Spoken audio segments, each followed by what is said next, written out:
बिस्मिल्लाहिर्रहमानिर्रहीम। अस्सलाम वालेकुम गाइस, उम्मीद करता हूँ खैरियत से होंगे। तो आज जो है मैं दोबारा से आप लोगों को पढ़ाने जा रहा हूँ फिजिक्स। और आज मेरे फिजिक्स पढ़ाने का वो टॉपिक है वो है हमारे पास न्यूटन की पहली और तीसरी लॉ। क्योंकि सेकंड वाली जो लॉ है उसमें थोड़ी सी डेरिवेशन है तो वो थोड़ी बड़ी हो जाएगी, तो उसको हम नेक्स्ट वीडियो में कर लेंगे, ठीक है। तो आज मैं पहली और तीसरी न्यूटन की लॉ पढ़ाऊंगा और पावर पढ़ाऊंगा, पावर क्या होता है, ठीक है। तो चलिए न्यूटन की पहले लॉ लिखते हैं। आज हमारे पास डेट आती है 8/1/25।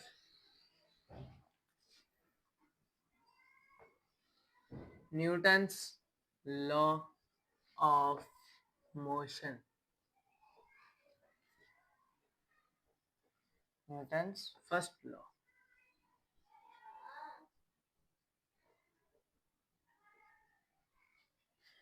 भाई न्यूटन से जो ना हर बच्चे को गुस्सा आता है।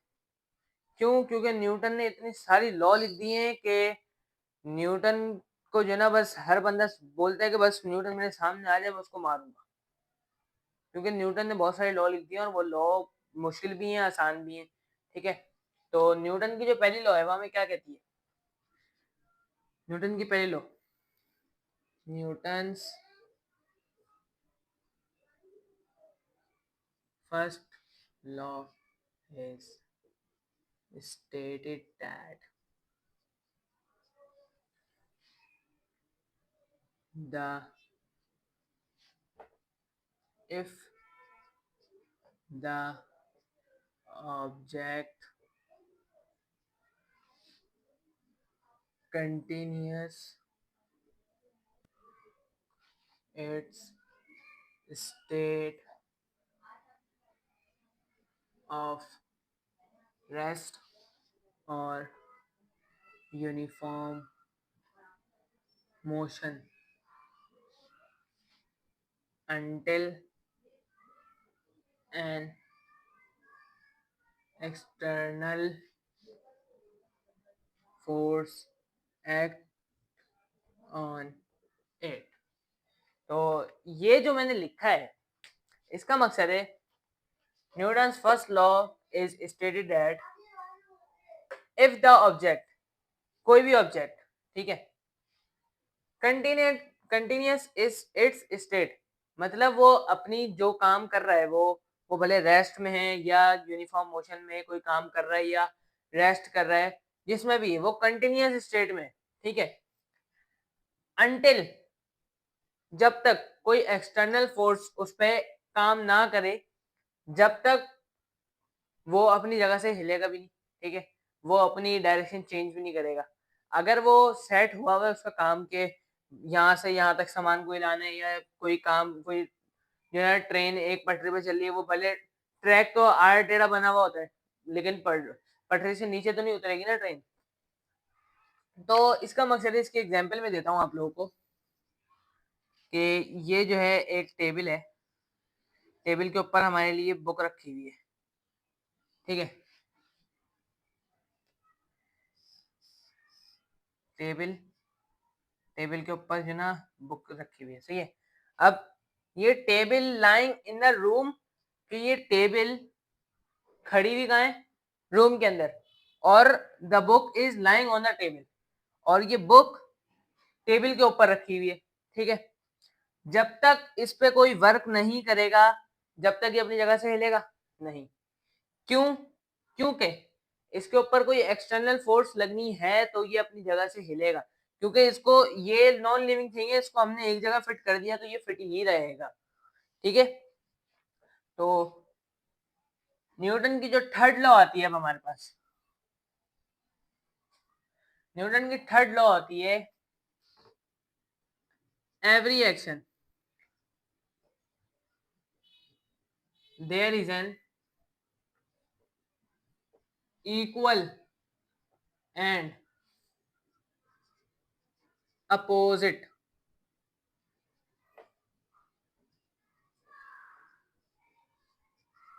रिएक्शन। ये तो आपने सुना होगा, हर एक्शन का रिएक्शन लाजमी होता है, ठीक है। तो इसमें भी न्यूटन ने कुछ इसी तरीके का जो ना बोला है कि एवरी एक्शन, कोई भी action, there is an equal and opposite reaction. इसकी मैं बहुत ही आसान सी आप लोगों को एग्जांपल देता हूँ।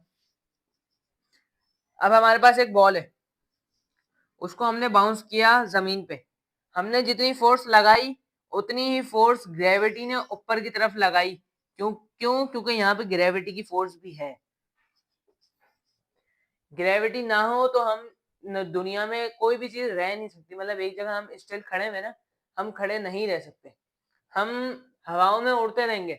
ठीक है, तो बॉल को जैसे नीचे बाउंस किया हमने तो बॉल वापसी ऊपर आई, तो हमने एक्शन किया और ग्रेविटी ने वापसी रिएक्शन कर दिया। तो इसकी बड़ी आसान सी एग्जांपल ये थी। उम्मीद है आप लोगों को समझ आया होगा। अब हम लोग पढ़ने जा रहे हैं पावर। पावर क्या है? Power is a rate of doing work.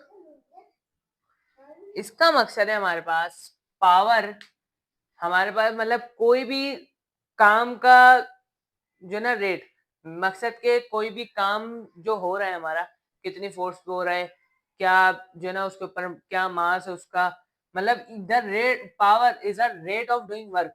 कोई वर्क हो रहा है और उसकी वैल्यू क्या है, तो वो हमारे पास पावर कहलाती है। मैं यहाँ पे जो ना राइट कर रहा हूँ बोर्ड पे, तो मेरी पावर लग रही है ना, पावर लग रही है मेरी। ठीक है, तो इसका फॉर्मूला हमारे पास आता है P is equal to W upon T,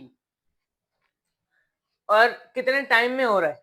ठीक है, ये भी तो ये हमारे पास इसका आता है, और इसका जो ऐसा यूनिट है, सिस्टम इंटरनेशनल यूनिट है हमारे पास, इसका आता है वॉट। आप लोगों ने सुना होगा ना, कोई अगर बल्ब वगैरह लेने जाते हैं आप, या कोई चार्जर होता है, तो आपने पूछा होगा कितने वॉट का है, या वो दुकान वाला खुद ही बता देता है कि ये इतने वॉट का है। ठीक है, तो अब मैं इसका आप लोगों को एक न्यूमेरिकल करके बता दूं ताकि आप लोगों को अच्छे से क्लियर हो जाए।